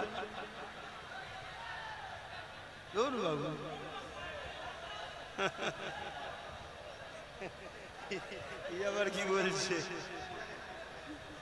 সর্বনাশের কথা। এই শোন, এটা বলে দিয়ে চলে যাবো। এখানে ওয়াজ করা যাবে, এখানে ওয়াজ করা যাবে না, গরম খুব, টিপা টিপি করে বলছে। এই শুনছেন? আল্লাহ ছাড়া কাউকে ভয় করবে না, কখনো মরণের কথা চিন্তা করবে না। হায়াতের মালিক আল্লাহ, মৃত্যুর মালিক আল্লাহ। আল্লাহ যদি তোমাকে হায়াতে রাখে, ওই কিছু বছর আগে তুরস্কে একটা ভূমিকম্প হয়েছিল না? হাজার হাজার বাড়ি ভেঙে পড়ে গেল। সেই ধসের নিচে তো একটা মায়ের প্রস্রাব বেদনা হলো, একটা সন্তান হলো, মাটাও মারা গেল, বাপটা মারা গেল। 2.5 দিন ধরে ওই বাচ্চাটা ওই বিশাল বিশাল বিল্ডিং এর তলাতে জিন্দা বেঁচে ছিল। জোরে বলুন সুবহানাল্লাহ। আজও বাচ্চাটা বেঁচে আছে, বলুন সুবহানাল্লাহ। একবার এলো না সুনামি, ওই সুনামির সময় একটা মসজিদের ভেতরে মুয়াজ্জিন আযান দিচ্ছিল, আল্লাহু আকবার, আল্লাহ আযান দিচ্ছে, আর সুনামির পানি মসজিদে ঢুকে আর মসজিদে থেকে ঘুরে যখন বেরোচ্ছে ইমামকে নিয়ে বাইরে, তো শুরুতে সবতে ভেসে চলে যাচ্ছে, গাড়ি বাড়ি, টাকা পয়সা, ব্যাংক ব্যালেন্স, সব মানুষজন মরে ভেসে চলে যাচ্ছে, ইমামও ভেসে চলে যাচ্ছে। আমার আল্লাহ ইমামকে নিয়ে যে একটা নারিকেল গাছ দিল। জোরে বলুন সুবহানাল্লাহ। অন্য গাছ দেয় নাই। কেন দিল নারিকেল গাছ? কেন ওর উপরে থাকলে খাবারও পাওয়া যাবে। কেন কিছু না পাক নোনা পানি তো পানিটা তো পাওয়া যাবে। হ্যাঁ, আর নারকেল গাছের দেখবেন মাথা ভেসে থাকে, তোর ওপরে বসলো, স্রোতের মতো গাছ বেরিয়ে চলে যাচ্ছে, স্রোতের মধ্যে বেরিয়ে চলে যাচ্ছে। যেতে যেতে যেতে যেতে যখন সব সুনামি থেমে গেল, আর গেল অনেকদিন পর, আর এরকম যখন জাহাজ সব বেরিয়েছে, আল্লাহ জাহাজকেও ওই দিকেই নিয়ে গেলেন। সব কন্ট্রোল তার হাতে রে বাবা, সব কন্ট্রোল তার হাতে। হাই হাই, আজকেও যা কিছু হচ্ছে সব কন্ট্রোল তার হাতে। এর মধ্যে অনেক পরীক্ষা আছে, সে কিন্তু আম সমাজে বলার মতো নয়, এক্ষুনি সব ভুল বুঝবে। সমস্যা তো এটা, আপনারা সেইভাবে তো বিশ্বাস করেন না, না যেভাবে আপনার আব্বারা বিশ্বাস করতো আমার দাদাদের ঘরে। এখন সব সন্দেহ করে, সমস্যা তো এটাই। আর না হয় আপনি যদি আমাকে বলেন, আমি তো ভালো কিছু দেখতে পাচ্ছি, আমি খারাপ কিছু দেখতে পাচ্ছি না, আমি ভালো কিছু দেখতে পাচ্ছি। কথা বুঝলেন? কেন আমি জানি ব্যথা যদি না বাড়ে সন্তান হবে না, ব্যথার দরকার আছে, ঠিক তো নাকি? ব্যথা যখন হতে হতে হতে হতে চরম ব্যথা হয়ে যাবে, তখন কষ্টটা হয়তো সহ্য করা অনেক কঠিন, কিন্তু এটাও ঠিক কথা, আর দেরি নয়, এবারে অতিথি আসবে। জোরে বলুন সুবহানাল্লাহ, তাই তো নাকি? তা আমাদেরও ব্যথা ৭৯ বছর ধরে হচ্ছে, হালকা হালকা হালকা হালকা হচ্ছে। প্রথমে যারা ছিল একটু হালকা, তারপরে আরেকটু হালকা বা একটু বেশি, তারপরে আরেকটু বেশি, এখন পুরো ডাইরেক্ট ব্যথা উঠে গেছে। কথা বুঝে আসছে? এ ব্যথা চরম ব্যথা, এর থেকে তো বড় ব্যথার কেউ নেই। কি এ ব্যথার ভয়ই তো এতদিন ছিলাম আমরা, বুঝছেন তো নাকি? হ্যাঁ, খুব ভালো বোঝে সব আল্লাহ জানে। এ ব্যথার ভয়ই তো ছিলাম, এ ব্যথার ভয়ে কখনো আমরা এক জায়গায় হইনি, ভাই ভাইকে সালামও দিইনি, এক জায়গায় হইনি। কেন? আমরা এক হলে নাকি ব্যথা তাড়াতাড়ি উঠে পড়বে। কথা বুঝে আসছে? আরে আগে যদি ব্যথা উঠতো আরো লাভ হতো, শুনছেন? কিন্তু এখন যখন ব্যথা উঠেছে, এখন তো অনেক দিন হয়ে গেছে, আমরাও তো অনেক দুর্বল হয়ে গেছি। আগে তবু আরো সবল ছিলাম না, কিন্তু আমাদেরকে দুর্বল করানোর জন্যই শুধু অপেক্ষা করিয়েছে। যখন আমরা দুর্বল হয়ে গেছি, সবাই মিলেই ব্যথাকে তুলেছে। খেয়াল করে দেখুন না, সবাইকে জিজ্ঞেস করুন, হারা তো ৩০ জন ছিলি, হঠাৎ করে ১০ জন ২০ জন গেল কোথায়? বলবে ব্যথার দিকে। ওকে জিজ্ঞেস করো, ভাই তোর তো এতদিন সব সাথী ছিল, ৪০ জন ছিলিস তো তোরা, আজকে ১০ জন ৩০ জন গেল কোথায়? বলবে ব্যথার দিকে। তো সবাই মিলেই তো ওই দিকে পাঠিয়েছে বলেই তো ও বেশি হয়েছে। এখন সব পাঠিয়ে দিয়ে আবার আমাদের ঘরে মজা করে চুষার জন্য আবার আসছে, ঘুরঘুর করছে, দেখছেন না? শুধু আমাদের এখানে ঘুরঘুর করছে, কেন? ওখানে জানা, আর এখানে ঘুরঘুর করে শুধু ভয় দেখাচ্ছে, এই হবে, হানাবে, তানাবে। আরে আমরা তো নেই ওদের সাথে, আমাদেরকে বুঝাচ্ছিস কেন? যারা সাথ দিচ্ছে বুঝা যে দেশটা শেষ হয়ে যাবে না, এটা একটা প্ল্যান, এটা একটা প্ল্যান, কিন্তু এই প্ল্যান আমরা তো ধরতে পারছি না। তো সেই জায়গায় ব্যথা এখন চরমে, কষ্ট হয়তো অনেক বেশি হবে, কষ্ট অনেক বেশি হবে। অনেক মসজিদ চলে যাবে, অনেক মাদ্রাসা চলে যাবে, অনেক ভাই চলে যাবে, অনেক বোন চলে যাবে, ঠিক তো নাকি? কিন্তু কুরবানির পরেই তো ইতিহাস তৈরি হয় নাকি? এইবারে ব্যথা যখন চরম উঠেছে, যদি আমরা বুঝতে পারি, আর যদি এরকম না থেকে এরকম হতে পারি, তাহলে কিন্তু চিন্তার কোনো কারণ নেই। এরপরেই নতুন অতিথি আসবে, আমরা আগামী দিন আসছি। যদি বুঝার হয়, আর না বুঝার হলে ছিলাম কড়াতে, পরিচিত চুলোতে, আবার চুলো থেকে উঠে কারো কড়াই না ঘুরে যায়। কেন? অনেকে কড়ালে ঘুরছে দেখছি তো, আমার কাছে খবর যাচ্ছে, বললে তো অনেকে কষ্ট পাবে। হ্যাঁ, অনেক ভাই ছিলেন তো ঘরে ঢুকে গেছিলেন, আমার সব ভালোবাসা ছেলেরা মার ধর খেয়ে আর করে কেস কামারি খেয়ে সব হাত ধরে আর করে টেনে বার করলো, আই ভাই আই ভাই। এখন আবার দেখছি তারাই আমার ভালোবাসা গুলোকে আমার ঘর ভাঙাতে চাই। আরে এত দুনিয়ায় রয়েছে বাবা, যাকে খুশি নিয়ে সংসার কর না, সে আমার গুলোকে নিয়ে সংসার করবে, তাহলে সমস্যা নয়। এজন্যই বললাম যে ৬০ টাকা বেশি রে বাবা, ওখানে ভাগ বসা, এখানে অল্প আছে, এখানে কেন ভাগ বসাচ্ছিস? ওখানে ভাগ বসা। আর আমরা যদি এখান থেকে ভাগ দিয়ে দিই, তাহলে এদের পেট ভরে যাবে, ওখানে যাবে না। এখান থেকে ভাগ দেননি, ঠালাই পড়লে বিড়ালো যেমন গাছে ওঠে ওইখানে গিয়ে ভাগ বসাতে যাবে, ওখানে ভাগ করলেই বুঝছেন না, চিৎ পাতা হয়ে যাবে। বুঝার যদি হও আর না বুঝার হলে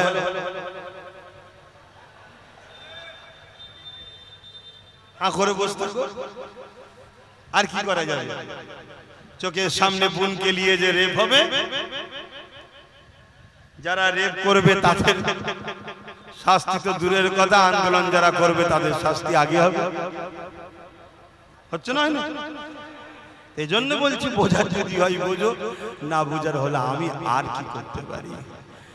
কেননা নবী আমার বলেছেন যখন সমাজ তোমার কথা নেবে না তখন তুমি তাদের থেকে দূরে সরে যাও। যদি না লাও আমি কি করতে পারি, তাহলে দূরে সরে যেতে হবে, দরকার নেই বাবা, যার ভাল লাগে। তবে যাবার আগে আর একটা শেষ কথা বলে দিয়ে যায়, ভয় একমাত্র খাবেন কাকে? আওয়াজ দিয়ে বলুন কাকে? এই নামটা এত আওয়াজ নিন, জালিমরাও যেন ভয় খায় কাকে? কাকে? কাকে? আমার আল্লাহর নাম এত সহজ নয়। আজান হলে দেখবেন অনেক কুকুর ছুটোছুটি করে, কেন? আজান যখন হয় শয়তান তখন ছুটোছুটি করে, আর আজান হলে এখন কিছু মানুষ কুকুরেরও সমস্যা হয়, দেখছেন না, ছুটোছুটি করে।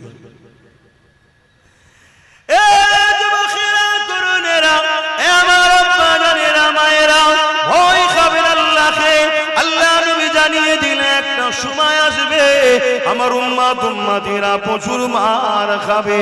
মন্দি হাদিসটা শুনে সাহাবা হুজুররা জিজ্ঞাসা করলে, ইয়া রাসূলুল্লাহ হাবিবাল্লাহ, আমার ভাইদের সংখ্যা কি কম হবে? আল্লাহ নবী বললেন, না, সংখ্যা তাদের কম হবে না। নবী বলেছে সংখ্যা কম হবে না, আমাদের সংখ্যা কি কম? যদি কম হতো তাহলে নাম বাদ দিতে লাগতো, তো জানে নাম বাদ না দিলে আসতে পারবে না, নাম বাদ।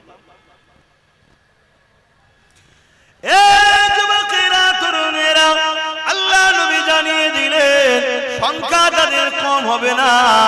সাহাবা হুজুররা জিজ্ঞাসা করলে, ইয়া রাসূলুল্লাহ হাবিবাল্লাহ, তাহলে মার কেন খাবে? আল্লাহ নবী জানিয়ে দিলেন, বাবা সাহাবারা, তাদের মধ্যে দুটো খারাপি ঢুকে যাবে। কি খারাপি ঢুকে যাবে? তারা আল্লাহকে ভয় না করে দুনিয়ার জালিম অত্যাচারী শাসককে ভয় করবে, এই ভয় তাদের মধ্যে ঢুকে যাবে।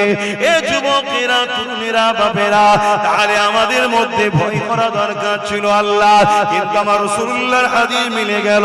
আমরা আজকে চতুর্দিকে মার খাচ্ছি, যেখানেই তাকাও মার খাচ্ছি। কেন মার খাচ্ছি? নবী পাক জানিয়ে দিলে তাদের অন্তর থেকে আল্লাহর ভয় বেরিয়ে যাবে, দুনিয়ার জালিম শাসকের ভয় ঢুকে যাবে। আমাদের অন্তরে জালিম শাসকের ভয় ঢুকেছে না ঢোকেনি?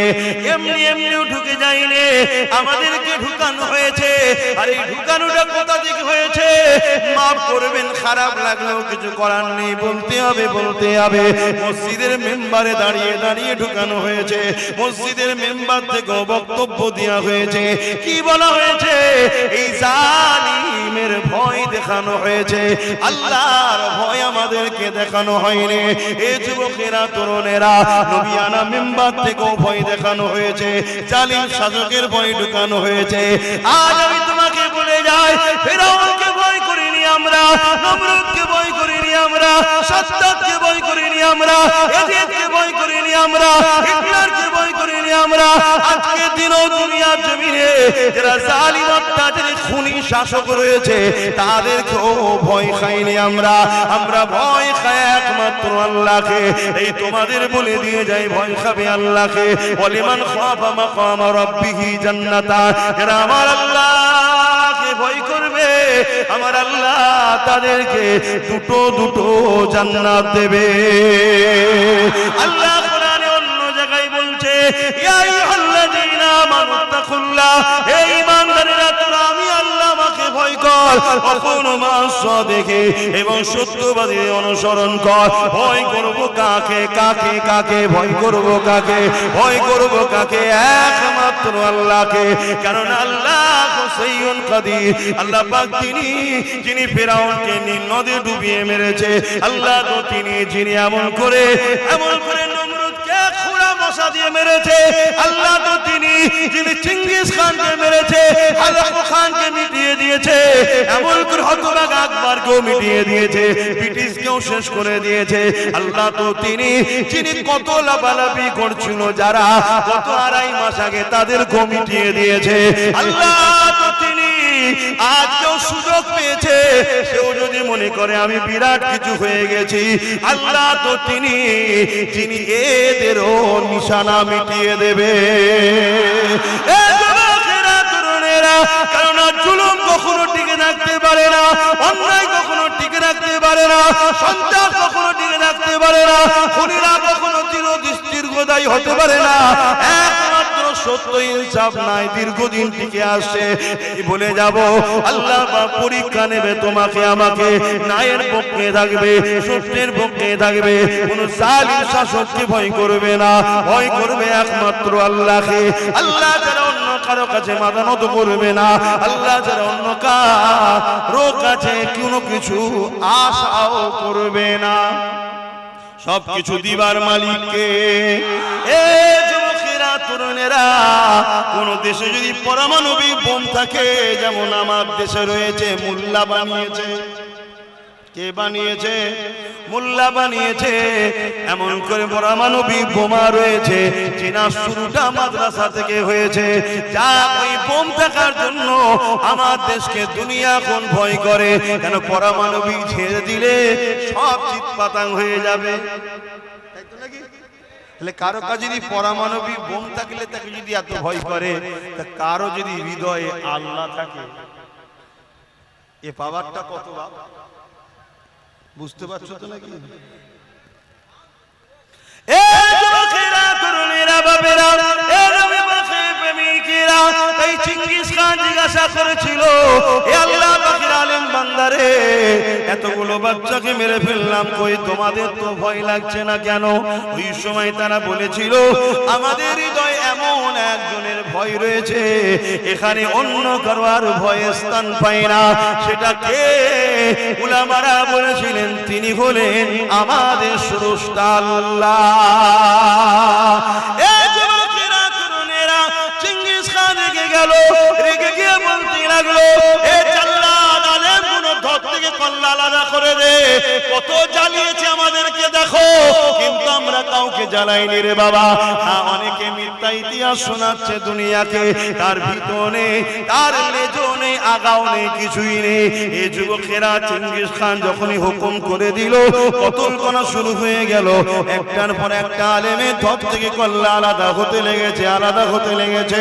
এই প্রথম কাতারেতে একজন বুজুর্গ আলেম ছিলেন, তিনি প্রথম কাতার থেকে দ্বিতীয় কাতারে চলে গেলেন। দ্বিতীয় কাতারে যখন অনুপদ চলে যেতে লেগেছে, চিঙ্গিস খান দেখে নিয়েছে, কিন্তু কিছু বলল না। 99 জন প্রথম কাতারে আলেমকে কতল করে দেওয়া হলো, কেন একজন তো দ্বিতীয় কাতারে চলে গেছে, এখন দ্বিতীয় কাতারে 101 জন হয়ে গেছে।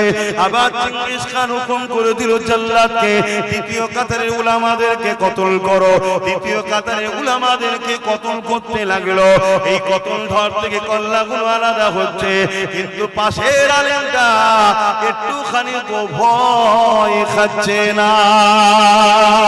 এই যুবকেরা তরুণেরা, কারণ আমাদের তো পুরস্কার শুরু হয় মৃত্যুর পর থেকে। এই শাহাদাতের মরণ, এটা সব থেকে বড় নিয়ামতের মরণ। কেন যারা শহীদ হয়, আল্লাহ তাদেরকে বেহিসাব জান্নাতি বানায়। এই যুবকেরা তরুণেরা বাপেরা, আমার নবী পাকের গোলামেরা, শুনে রেখে দাও ও নবী পাকের দিওয়ানারা, এইভাবে দ্বিতীয় কাতারে যখন উলামাদেরকে কতল করছে, ওই প্রথম কাতারের বুজুর্গ উলামাটা দ্বিতীয় কাতারে চলে গেল। দ্বিতীয় কাতারে যখন যেতে লেগেছে, ওই সময় দ্বিতীয় কাতারেও 100 জনকে কতল করে দেওয়া হলো। দ্বিতীয় কাতারে এখন 101 জন রয়েছে। চিঙ্গিস খান আগিয়ে এসে ওই বুজুর্গ উলামার সামনে দাঁড়িয়েছে, দাঁড়িয়ে গিয়ে বলতে লেগেছে, এবারে তুমি কোন কাতারে যাবে? প্রথম কাতার থেকে দ্বিতীয় কাতার, দ্বিতীয় কাতার থেকে তৃতীয় কাতার, এখনো সময় আছে, আমাদের দিকে চলে আসো। এবারে তুমি কোথায় যাবে বলো? ওই সময় বুজুর্গ উলামা কি বলেছিলেন? হে চেঙ্গিস খান, আমার আল্লাহ আছে। আরো জোরে বলুন সুবহান।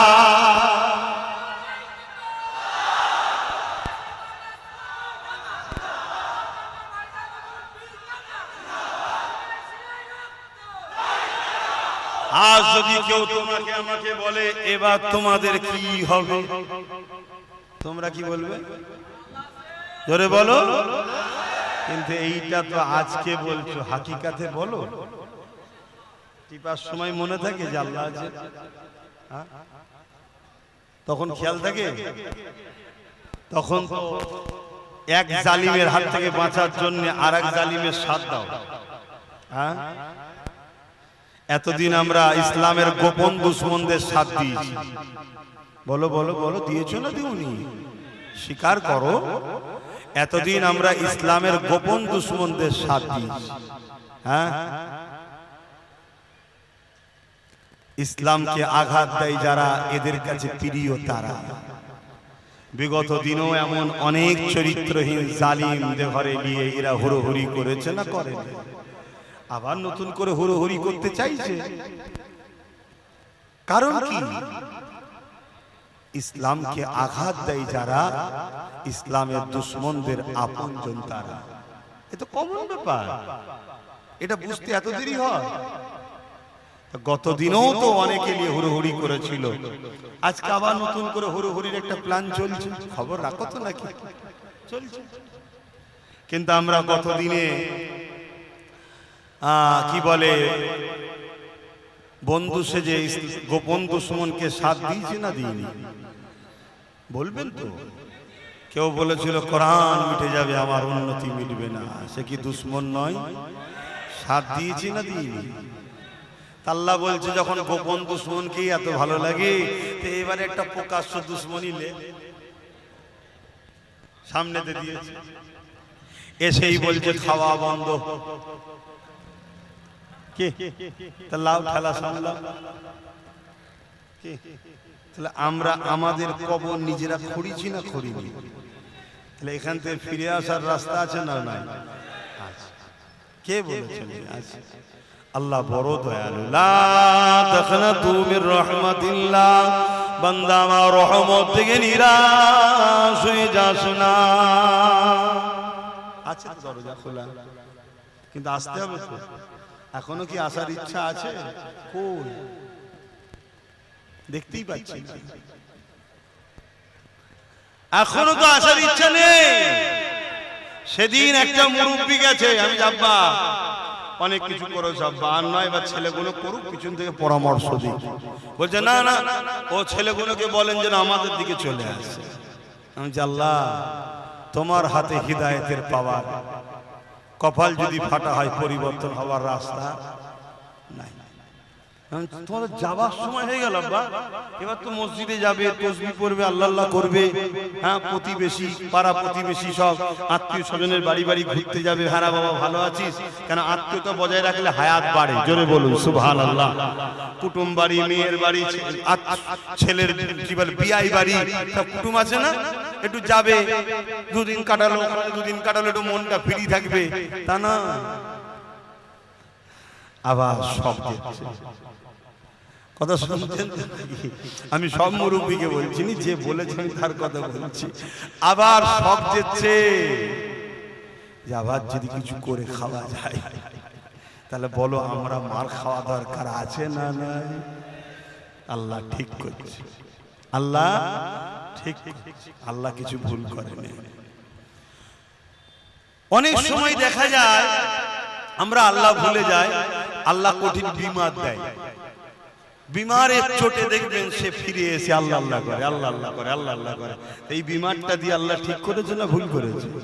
জোরে বলুন। ঠিক করেছে। তা আমরা এত দূরে সরে গেছি, তা আল্লাহ হয়তো এটাও তো হতে পারে যে আমাদেরকে পরিবর্তন করার জন্যই দেখাচ্ছে যে দেখ তোদের গাফলতির জন্য আজকে আমার ঘর চলে যাচ্ছে। আমার ঘর চলে যাওয়াতে যে আমি আল্লাহ আমার কিছু যায় আসে না। তোরা কি জানিস না আমার বাবলিতে প্রথম আঘাত যে করেছিল আমি আল্লাহ তার দ্বারা 100 মসজিদ বানিয়ে নিচ্ছে। আমি হলাম সেই আল্লাহ। জোরে বলুন সুবহানাল্লাহ। অতএব আমার কোনো অসুবিধা নেই, আমি তোর ওই ঘরে থাকি না, আমার ইবাদত করা হয় তাই আমার ঘর বলা হয়। মসজিদ যদি পুরো পৃথিবী থেকেও মুছে দেওয়া হয় আমার আল্লাহর কোনো অসুবিধা আছে ভাই? জোরে বলুন। কিন্তু আমাদের দুগালে তো চুনকালি। আল্লাহর ঘরের হেফাজত করতে পারলি না। আর এই হেফাজতের জন্য সর্বপ্রথম যে দায়িত্বটা হলো সেই দায়িত্বটা হলো নিজেকে মসজিদের সঙ্গে জুড়ে রাখা। আমরা তো রাখি না, বলেন ভুল বলছি? মসজিদ গুলো গেলে দেখলে কি দেখা যায়? কেউ লাঠি ধরে, কেউ বেঁকে গেছে, কেউ টেরে গেছে, সেইগুলো কি হাজির। বলেন ভুল বলছি? তাহলে যে সমাজের যুব সমাজ তার মসজিদ থেকে দূরে সরে আছে ওই মসজিদকে তো টার্গেট করাই হয়। ধরুন আপনাদের এলাকার কোনো একটা জায়গা ওই জলগোল ফেলে এমনি পড়ে আছে, লোক যে নোংরা ফেলে, উঁচনা ফেলে, দোকানের জিনিসপত্র সব বাড়তি জিনিসগুলো যে ফেলে, কেউ যোগাযোগ নেই, দেখার নেই, পরিষ্কার পরিচ্ছন্ন নেই, তদারকি করার কেউ নেই। স্বাভাবিক ওই জায়গা থেকে জমি হাঙরদের নজর পড়বে না? পড়বে না? এই জায়গাটার মনে হয় কেউ মালিক নেই, এটা দখল করে।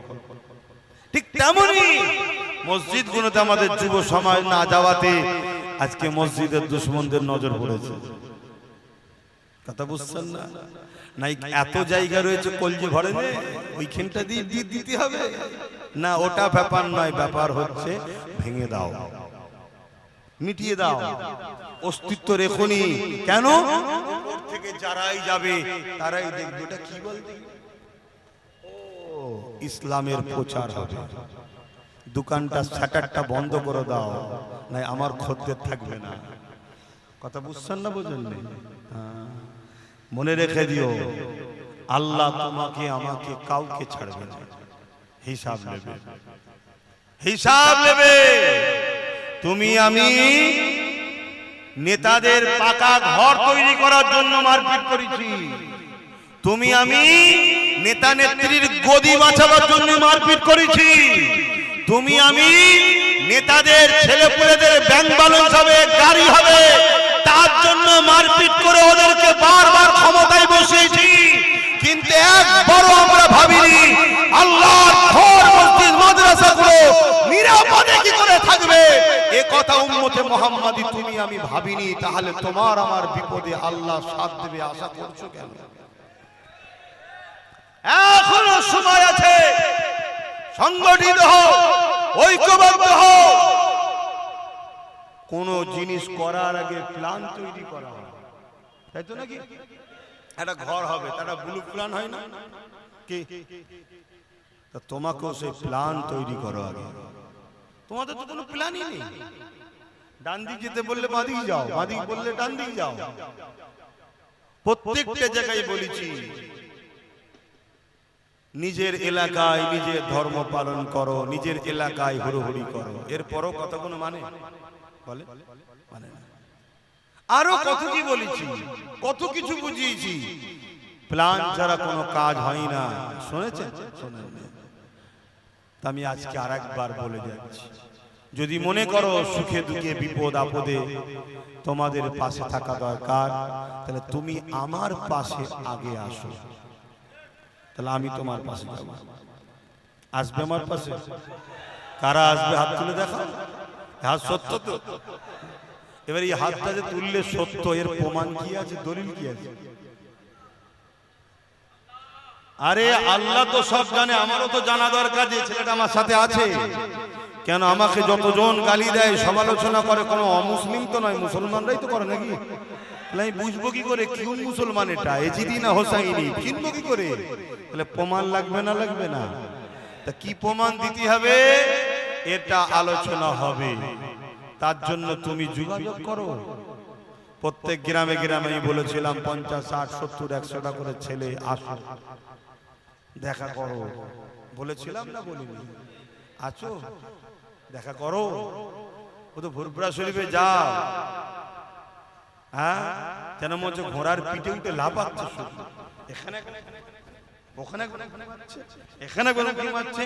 আর আল্লাহ যদি কোনো জায়গায় মিলাই কিসমতে রেজেকের মালিক আল্লাহ আমি নয়, খাওয়া দাওয়া হয়ে গেল রুমালটাও নেই, পাছাতেই হাত মুছে নি ছুট পোপো করে ঘুরছে। খারাপ লাগছে কথা নাকি? ইয়া নবী